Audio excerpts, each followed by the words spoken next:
She towed my car on a Tuesday morning. No warning. No note. No courtesy call. I stepped outside with a coffee in my hand, still half asleep, expecting to see my car exactly where I'd left it, in my own driveway.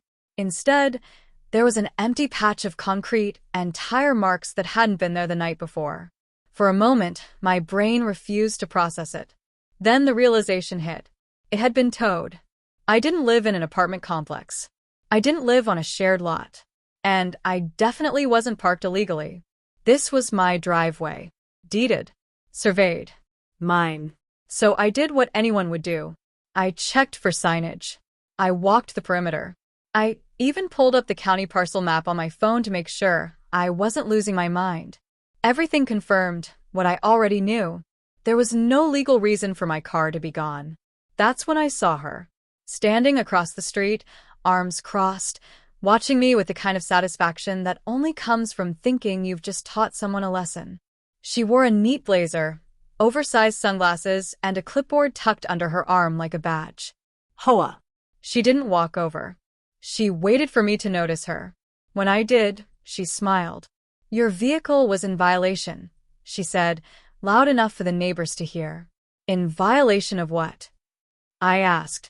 "Community standards," she replied smoothly. "Commercial vehicles aren't allowed to be visible." I blinked. "It's a pickup truck," I said. "And it's on my driveway." She tilted her head slightly. "It doesn't matter. We enforce uniformly." Uniformly. That word always comes right before something illegal. I asked her which rule applied.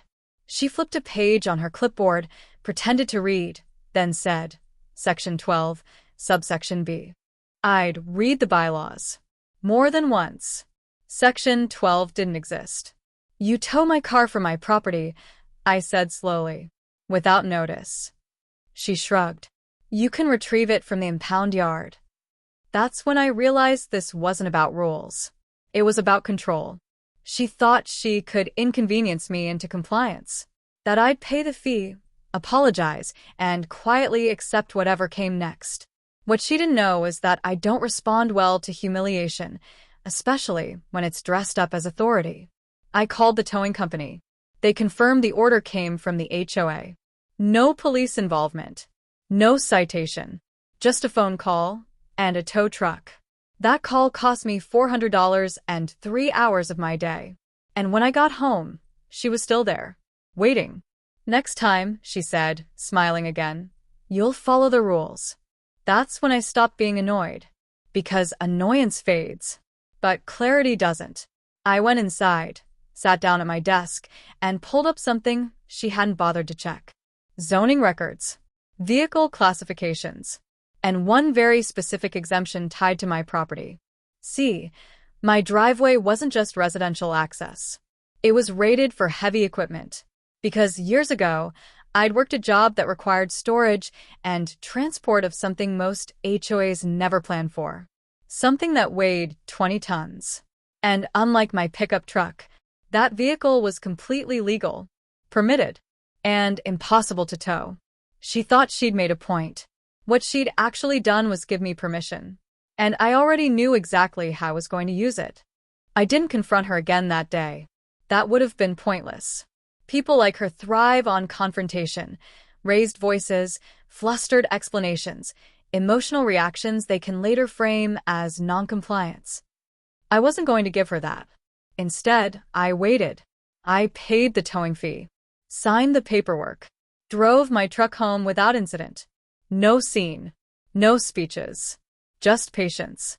That seemed to confuse her. For the next few days, she walked past my house more often than usual. Slower, deliberate, clipboard always in hand. I could feel her watching, waiting for me to slip again.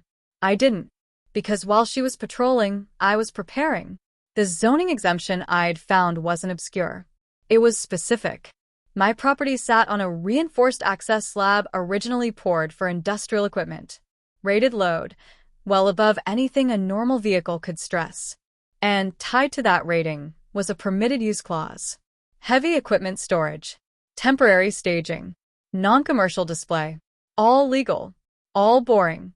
All devastating if you happen to believe HOA rules overrode county permits. I made a call, then another, and another after that. Each one short, professional, quiet. No HOA mention. No complaints. Just logistics. Is it operational? Yes. Can it be transported legally? With permits. How long would delivery take? 2 days. That was faster than I expected. I pulled the bylaws again, not to argue them, but to understand her mindset. There it was in plain language. No commercial vehicles visible from the street. Nothing about military equipment. Nothing about weight. Nothing about absurdity. Rules are only as strong as the assumptions behind them, and hers assumed no one would ever test them this far. I filed a notice with the county.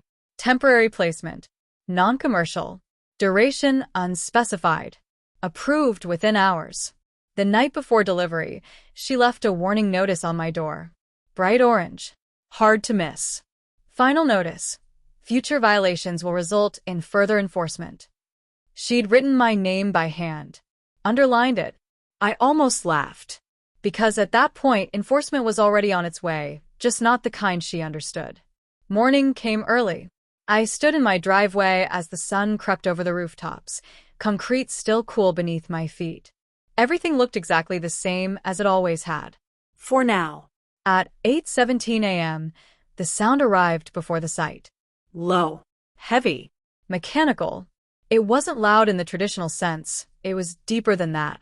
The kind of sound you feel more than hear. Engines don't normally announce themselves like that in residential neighborhoods. Heads turned. Curtains moved. And then it came into view at the end of the street. A flatbed. Wide. Reinforced. Crawling forward under the weight of something that did not belong there. The tank sat chained and secured, dull green, scarred with age, completely indifferent to its surroundings. A 20-ton statement. I watched the driver line up carefully, inch by inch, as neighbors stepped out onto their lawns in stunned silence. Phones came out. Someone gasped. And, across the street, her front door opened. She stepped out, clipboard in hand, confident at first. Then confused. Then very, very quiet. Because some lessons don't need words. They just need to be parked. She froze halfway down her walkway. Clipboard in hand. Sunglasses on. Confidence evaporating in real time. The tank hadn't even finished rolling to a stop yet, and already the street felt different. Not chaotic, just heavier. Like gravity itself had been recalibrated. Neighbors gathered without meaning to. People leaned on mailboxes. Someone across the street stopped mowing midline and didn't bother turning the engine off. No one spoke. Because no one needed to. The flatbed eased into position, hydraulics hissing as the driver set the brakes. He hopped down, checked his straps, and gave me a nod. You want it centered? He asked. Yes, I said. Square to the driveway. She finally found her voice. You can't do this, she said sharply, marching toward the curb. This is a residential neighborhood. The driver looked at her. Then at me. Is this your property? He asked. It is, I replied. And you've got the permits? Filed and approved. He shrugged. Then I'll get to work. The tank came down slowly. Metal meeting concrete, with a sound that traveled straight through the soles of your feet. Not violent. Final. She stepped back instinctively. This violates multiple HOA rules, she snapped, thrusting her clipboard forward like it might physically block 20 tons of steel. Which ones? I asked. She flipped pages furiously now. No pretending. No confidence. Just paper moving too fast to mean anything. No military vehicles, she said finally. That's not a rule, I replied. It's implied. Implied isn't enforceable. A patrol car rolled by the end of the street and slowed. Not because of her. Because half the neighborhood was standing outside staring at a tank. The officer parked, stepped out, and took in the scene without expression. What's going on? He asked. She pounced. This man is violating HOA regulations and disturbing the neighborhood, she said. He needs to remove that immediately. The officer turned to me. Is this yours? Yes. Permitted? Yes. I handed him the folder. County approval. Temporary placement. Load rating for the driveway. Zoning exemption. He didn't rush. Read it carefully. She stood there tapping her pen, like a ticking clock. After a moment, he looked up. This appears lawful, he said, as long as it's stationary and not blocking public access. It's not, I said. He nodded. Then there's nothing for me to enforce. Her face flushed. But this isn't an HOA matter, he continued. And towing is definitely not an option. That word landed hard. Towing. She glanced at the tank, then at the tow truck-sized problem it presented. No hooks. No axles. No chance. The officer turned back to his car. If there are further issues, he said to her, they'll need to be handled civilly. And just like that, the authority she'd been leaning on disappeared again, this time in front of an audience. The driver finished disconnecting the straps, climbed back into his cab, and rolled away, leaving the tank in my driveway. Silent. Immovable. Completely compliant. She stood there for a long moment, clipboard pressed flat against her chest, eyes scanning the crowd of neighbors who were now very aware of who had started this. This isn't over, she said finally, but it came out thin. I didn't answer. I didn't need to, because control only works when people believe in it. And parked in my driveway was 20 tons of disbelief.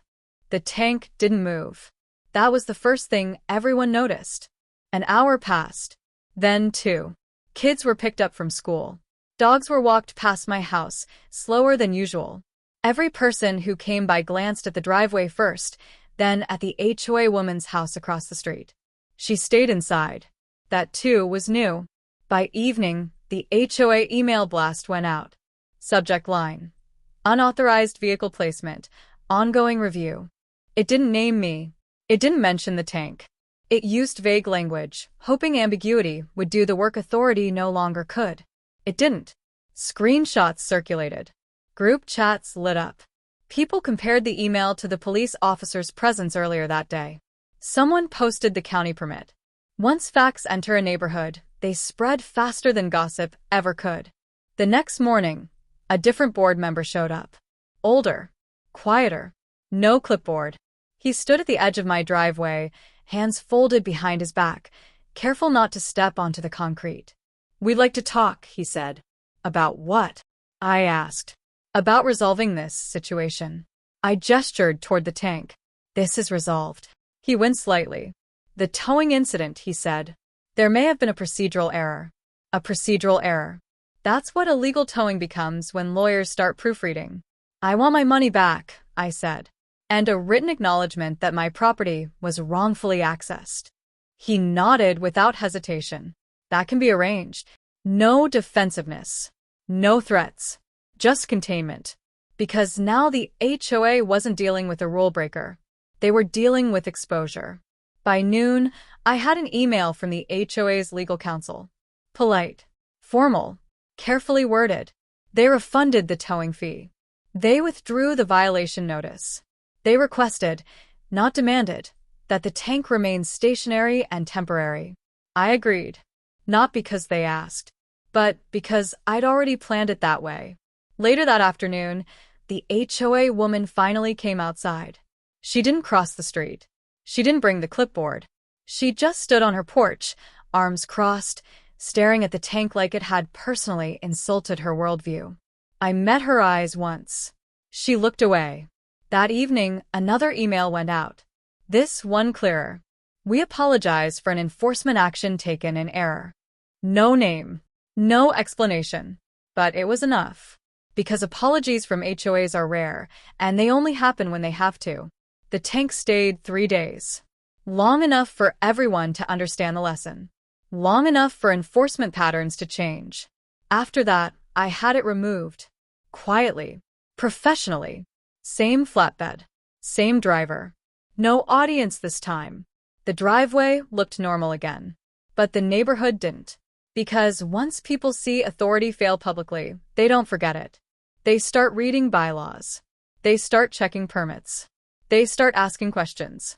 And HOAs hate questions. Especially the ones that come with receipts.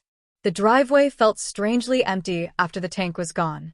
Not because I missed it, but because of what it had represented. For 3 days, it had sat there without moving, without threatening anyone, without doing anything at all. And yet it had changed everything. The HOA didn't knock on my door again. Notices stopped appearing. The clipboard patrol ended. Even the tone of community email softened, like someone had gone through and removed all the exclamation points. Rules didn't disappear, but fear did. Neighbors started parking more confidently. Contractors came and went without side eye. One guy down the street even waved as he pulled his trailer into his driveway, something he'd avoided doing for years. No one said thank you. They didn't need to, because this wasn't about winning. It was about correction. HOAs function on momentum, on the idea that resistance is rare and therefore risky. But once someone resists calmly with paperwork instead of anger, that momentum collapses. The woman avoided me after that. Not out of guilt. Out of recognition. She tested someone she thought would fold. She was wrong. And once authority is exposed as selective and careless, it loses its grip. I kept copies of everything. Permits. Emails. Refund confirmations. Not because I expected another fight, but because documentation is what prevents one. Months passed. Life returned to normal. But the lesson stayed.